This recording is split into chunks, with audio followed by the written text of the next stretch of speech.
Hello, today we'd like to talk to you about a new device from Balluff called plunger procs. In the past we've used a lot of mechanical actuators like this detent holder where a target hits the plunger and activates a proximity sensor, or these little tube switches, the same concept. Target waves in front of them. The problem is they're predetermined distances and trigger points on these things. And in a lot of the applications that we have today, we need more flexibility with the trigger point and actuation points on these things. So today we're going to talk about plunger procs. And before we can actually get into the applications, we're going to give you a little bit of a background on how it works. So in the plunger procs, we have a system comprised of a housing. It's brass. It's 18 millimeters in diameter with a 1 millimeter thread pitch. And in the back end of the housing is a sensor. And this is the key to the system. When you buy this system, it comes in a kit with a sensor, a housing, a spring, a tip, which we'll talk about in a minute, and a collet. So, what's the difference in this sensor and other sensors? Well, it's not flush, meaning you can surround it embedded in metal, and it's not non-flush, meaning it has to be raised up above the surface pretty far for it to actuate. It's quasi-flush, it has to come off the surface of metal.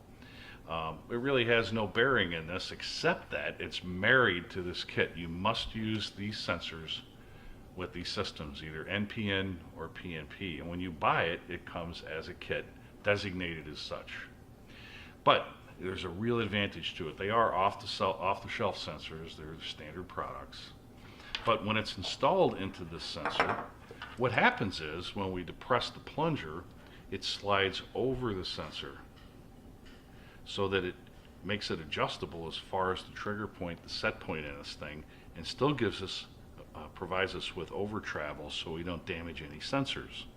So the front end, whether it's a receptacle as we have here, or a flat tip right here, or a round tip, or a chisel tip, a pointed tip right here, the front end is all metal and the back end is hollow. So there's the key. That's very, very important to remember that.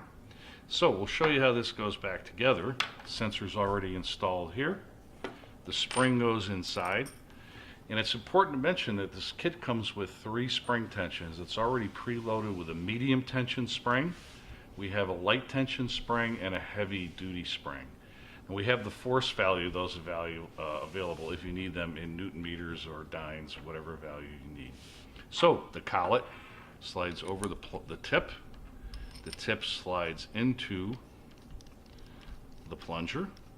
And that's important to know too, because if we get any dye lubes or any fluids in there, number one, it's blown out the back end of the device. There's a breathing port right here. So that makes it breathable. And if things ever get gummed up in there, you can just put cleaning solutions in there and it comes right out. So let's talk about actuation point. We have some of these pre-wired. And the way we make this work, we'll back the sensor out, and you'll hear the tester come on here in a minute, and then we back it right off. If you want a very, very light tension, light trigger, we'll just rotate it out about a millimeter or so, and we actuate it very, very lightly. And a lot of those applications, we need that. If you need less sensitivity, thread the sensor out a little bit more. We'll activate it further down into the travel, but you still get over travel, so you're never damaging a sensor. So where do we use these things? In my hand is a flat tip. In the world of sensing, when we send a piece of flat metal from a transfer die, transfer rail into a transfer die, we'll put these at various locations in the die so we know that the panel is properly seated before we make the next hit. In the case of the round tip that you see here, they're used very frequently as a locating pin. Very, very frequently.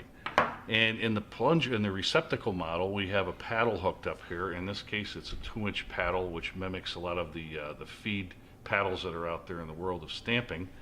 So when metal comes through the die, it activates the sensor, and it's all self-contained. Everything is nice and clean. We know that our strip made it through the die.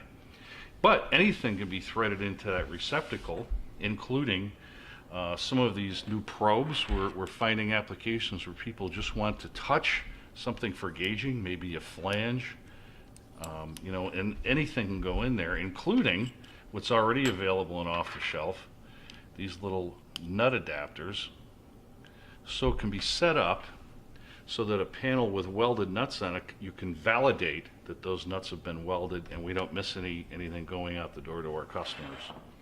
It's important to note also that we have a competitive product in the market. There's a lot of these pre-assembled actuators, spring-loaded.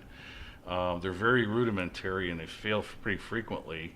You can see this little attachment in the back end. That's where a ground wire goes, just as a feed stop mechanism. And people who have seen our plunger procs kind of prefer that design in most cases. Thank you.